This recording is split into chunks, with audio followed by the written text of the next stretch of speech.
स्वागत आहे तुमचा सर्वांचा आवडता युट्यूब चॅनल महाराष्ट्राची परंपरा आणि संस्कृती। मी आज आलोय मौजे खटाव, तालुका खटाव, जिल्हा सातारा या ठिकाणी। येत्या 9 डिसेंबरला महाराष्ट्रातलं एक जुनं पारंपरिक नामवंत मैदान, ज्या मैदानाकडे पुसेगाव मैदानाची रंगीत तालीम म्हणून बघितलं जातं, असं खटावकरांचं 9/12चं भव्य दिव्य ओपनचं मैदान। या मैदानाचा आढावा घेण्यासाठी आलोय। आपल्यासोबत या ठिकाणी यात्रा कमिटी, ग्रामस्थ मंडळ, आमचे मार्गदर्शक प्रदीप अण्णा विधाते, त्याचबरोबर संजय भाऊ वाजलेंडे, बाकी सहकारी आले आहेत। एकंदरीत जाणून घेऊ कसं नियोजन आहे 9/12 ओपन मैदानाचं। आपल्यासोबत अण्णा आहेत। अण्णा नमस्ते। प्रथमतः स्वागत आहे तुमचं। काय सांगाल अण्णा, एक जुनी परंपरा आहे 9/12ची, किती वर्षाची परंपरा आहे आणि या वर्षीचं मैदान कसं होईल? खटावचं 9/12 मैदान याला फार मोठा इतिहास आहे। साधारणतः 70-75 वर्षापूर्वी कैलासवासी मनोहर पाटील यांनी हे मैदान चालू केलं आणि तीच परंपरा आम्ही गेली 30-35 वर्ष पुढे चालू ठेवलेली आहे। अतिशय रास्त असं हे होणारं मैदान अख्ख्या जिल्ह्यालाच नव्हे तर महाराष्ट्रात सुप्रसिद्ध आहे। 9/12 आणि रास्त मैदान हे एक अतूट नातं ह्या मैदानाचं आहे। त्यामुळे वर्षभर सर्व शेतकरी, बैलप्रेमी या 9/12 मैदानाची वाट पाहतात आणि ते मैदान आता 9/12 या दिवशी या ठिकाणी खटाव इथे संपन्न होत आहे। नक्कीच। पुन्हा मैदानासंदर्भात काय सांगाल? मैदान रितसर आणि पारदर्शक होणार का? या मैदानाचा इतिहासच असा आहे, जेव्हा जेव्हा अटीतटीच्या लढती बाहेर होतात तेव्हा खरा निकाल घ्यायला 9/12ला या असं बैलगाडी मालक आणि चालकांचं एक बोलणं असतं। हीच आमची एक पोचपावती आहे की 9/12चा बैलगाडी शर्यत हे रास्त निकाल आणि पारदर्शी मैदान हेच या 9/12चं वैशिष्ट्य आहे। नक्कीच। आणि आता काय सांगाल, मैदानाच्या परंपरा आहेत महाराष्ट्रभर, तुम्ही राजकीय क्षेत्रामध्ये बरंच फिरत असता। 9/12 झालं की पुसेगाव येत असतं आणि महाराष्ट्रात असं म्हणलं जातं की पुसेगाव मैदानाची रंगीत तालीम 9/12, काय सांगाल त्याबद्दल? बरोबर आहे। नेहमीप्रमाणेच हे 9/12 म्हणजे डिसेंबर महिन्यात येणार हे मैदान आणि त्याला लागून असणारी पुसेगावची यात्रा, हे दोन्हीचा या ठिकाणी एक संगम होत असतो आणि पुसेगावच्या मैदानामध्ये काय होणार त्याची आधी रंगीत तालीम या 9/12च्या बैलगाडी शर्यतीमध्ये होत असते आणि त्यामुळं अख्ख्या जिल्ह्याचंच नव्हे तर राज्याचं लक्ष ह्या 9/12 खटावच्या अड्ड्याकडे लागून राहिलेलं असतं आणि ती तारीख आता 2 दिवसावर येऊन ठेपलेली आहे। नक्कीच। बैलगाडी मालकांनी बघा, आता बरेचसे जुने जे बैलगाडी मालक आहेत पहिल्यापासूनचे, आता संजू भावना माहिती किंवा संभाजी ड्रायव्हर आहेत, या काळातले जे लोक आहेत हे 2 कमिटी, म्हणजे यांची 2 मैदान, खटावची जुनी 2 मैदान, त्यातलं एक 9/12चं मैदान, एक 7/12 आणि एक 9/12। 9/12च्या मैदानाच्या संदर्भात आता अण्णांनी थोडक्यात सांगितलं, जसे रंगीत तालीम आपण म्हणतो, आता बरेचसे संजोबा लोकांना प्रश्न, रंगीत तालीम का?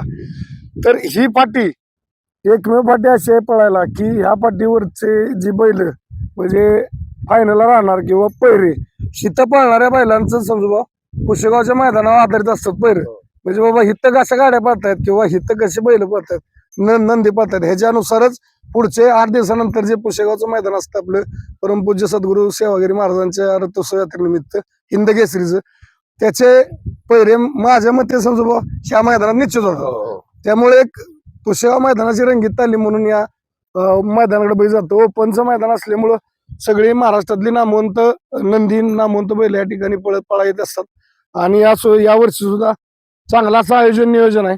अण्णांनी सांगितलं की पारदर्शकता, कुठल्याही प्रकारे अटीतटीचा निकाल किंवा ओळख वशील असलं काय नाही। पण आपली आता गाडी कमी जास्त आली, बक्षीस आपली सगळी रितसर दिली जाणार का? या ठिकाणी या मैदानाचं वैशिष्ट्य असं आहे, गाडी किती येतात त्याच्यापेक्षा मैदान कसं होतं आणि त्यामध्ये गेली 30-35 वर्षांचा इतिहास आहे की ज्या बक्षीस रक्कम ठरलेली आहे त्यात 1 रुपया हे कधी कमी केला जात नाही किंवा जास्त दिला जात नाही। त्यामुळं गाड्या किती येतात त्याच्यापेक्षा रास्त निकाल, पारदर्शी मैदान आणि जे ठरलंय ते बक्षीस, ही या 9/12ची परंपरा आहे। नक्कीच। बघा, बैलगाडी मालकांनी आता अण्णा काय नेहमी नसतं, अण्णा फक्त 9/12च्या मुलाखतीला आपल्याला बऱ्यापैकी असतं, कारण जो अण्णांचं जे संघटना आहे खटाव मधली त्या संघटनेचे अण्णा आता म्हणजे सर्व काही कारभार बघत असतात त्यांचे मित्र परिवार. फक्त अण्णांचा हेतू एकच असतो, वर्षात एकच मैदान आहे आणि ते नावात आहे तर नावासारखंच झालं पाहिजे, नावाला साजल असं मैदान झालं पाहिजे. त्या अनुषंगाने त्या 9 तारखेला सुंदर आणि पारदर्शक मैदान खटाव या ठिकाणी संपन्न होते. खटावचं 9-12 ओपनचं मैदान. तर माझी तमाम बैलगाडी मालकांना विनंती राहील, आपण मोठ्या संख्येने उपस्थित राहू, या मैदानात शोभा वाढावी. मी आता येतो संजूभाऊंच्याकडे. आता मैदानासंदर्भात जाणून घेऊ, ऑनलाईन नोंदणी, फाटी संदर्भात किती तारखेपर्यंत नोंद असणार, लॉट कधी निघणार आणि मैदानाचं बाकीची रूपरेषा. संजूभाऊ नमस्कार. नमस्कार. काय सांगाल आता, अण्णांनी बऱ्यापैकी आपल्याला माहिती दिलीच मैदानाची. आता आपण मैदानाकडे येऊ. मैदानासंदर्भात काय सांगाल, फाटी संदर्भात, पल्ला संदर्भात आणि ऑनलाईन नोंदणी. फाटी म्हणजे अख्ख्या महाराष्ट्राला माहीत आहे. बुरकुडी खटाव फाटी ही महाराष्ट्राला म्हणजे माहीत झालेली आहे, सर्व बैलगाडी मालकांना माहीतच आहे. त्यामुळे फाटीची काय सांगायची काय म्हणजे एवढी काही गरज नाही. नक्कीच. राहिला विषय याचा आपला ऑनलाईन नोंदीचा. आज 4 तारीख आहे. आजपासून 9-12 मैदानाची ऑनलाईन नोंदणी चालू झालेली आहे. बॅनर सगळ्या ग्रुपला पडलेला आहे, तर त्या ह्याच्यावरतीने ऑनलाईन नोंद करून घ्यायची. नक्कीच. मग काय सांगाल संजू, अजून पल्ला किती असणार आपलं ओपनचं मैदान आहे? पल्ला आहे 950 फूट. बर. 950 फूट पल्ला आहे. त्या हिशोबानं आपलं बैलगाडी मालकाने आपल्या वेळेत गाड्या नोंद करून आपलं यात्रा कमिटीला सहकार्य करावं. ही काय मैदान असं काही कुठलं भरीव नाही किंवा काय नाही, हे इतिहास आहे या मैदानाचा. आज ही मनोहर पाटलाच्या नंतरनं फक्त प्रदीप अण्णाचं या मैदानाचं म्हणजे नियोजन गावकरी आजपर्यंत करत आलेलं आहेत या 9-12च्या मैदानाचं. त्यामुळं ह्या ठिकाणी जुनं आणि पारंपरिक ही कशाला म्हणते, ही वर्षातनं फक्त एकमेव खटावचा 9-12 हीच फक्त मैदानाची ह्या ओळख असलेलं मैदान आहे.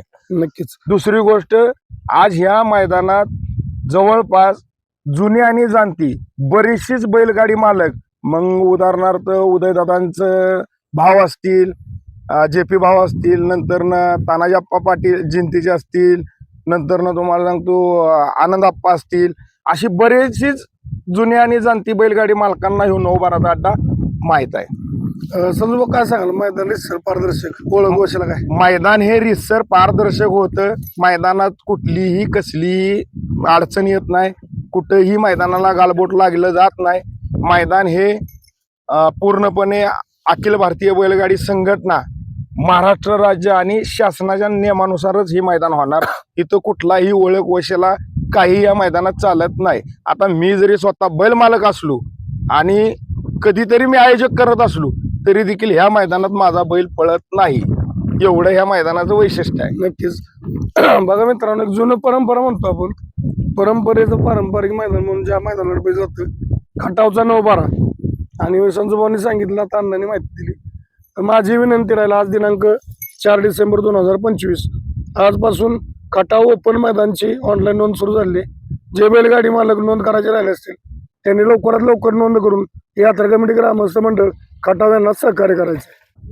मित्रांनो, आपल्यासोबत चंद्रकांत बराडे आहेत, आप्पा आहेत. आप्पांच्याकडून जाणून घेऊ बक्षिसाची रूपरेषा आणि मैदानाची बक्षीस रूपरेषा आणि डाली वगैरे कसं काय नियोजन आहे. आप्पा नमस्ते. नमस्ते. काय सांगाल, बक्षीस सांगा पहिल्यांदा आणि त्यानंतर डाली कशा असणार आहे सांगा. खटाव गावात परंपरेनुसार होत असलेल्या प्रदीप अण्णा यांच्या नेतृत्वाखाली होत असलेल्या बैलगाडी शर्यती, या बैलगाडी शर्यतीत बक्षिसे अशा प्रमाणे ठेवलेले आहेत. पहिले बक्षीस आहे 1,01,000 रुपया व 2 डाली. दुसरं बक्षीस आहे 70,000 रुपये, 71,000 रुपये व 2 डाली. तिसरं बक्षीस आहे 51,000 रुपये व 2 डाली. चौथं बक्षीस आहे 31,000 रुपये व 2 डाली. पाचवं बक्षीस आहे 21,000 रुपये व 2 डाली. सहावं बक्षीस आहे 15,000 रुपये व 2 डाली.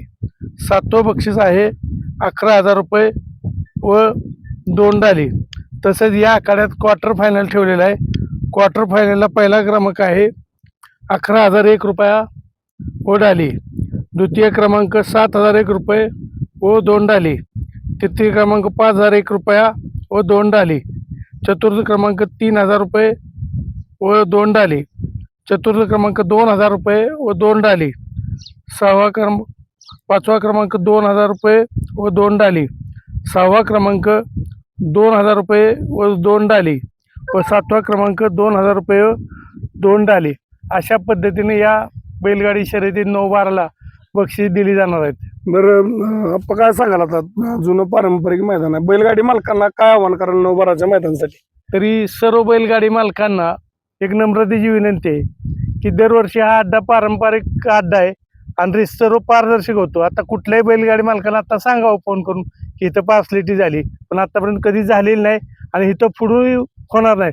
जोपर्यंत अण्णांच्या नेतृत्वाखाली हा अड्डा होतोय तोपर्यंत या आखाड्यात कुणाचं काही ऐकलं जात नाही, पारदर्शक निर्णय दिले जातात. नक्कीच. तर माझी जाता सर्व बैलगाडी मालकांना चालकांना विनंती, येत्या 9 डिसेंबर 2025ला मोठ्या संख्येने उपस्थित राहून या मैदानात शोभा वाढवा. ऑनलाईन नोंद आज दिनांक 4 डिसेंबर 2025 पासून 8 डिसेंबर 2025 पर्यंत असणार आहेत.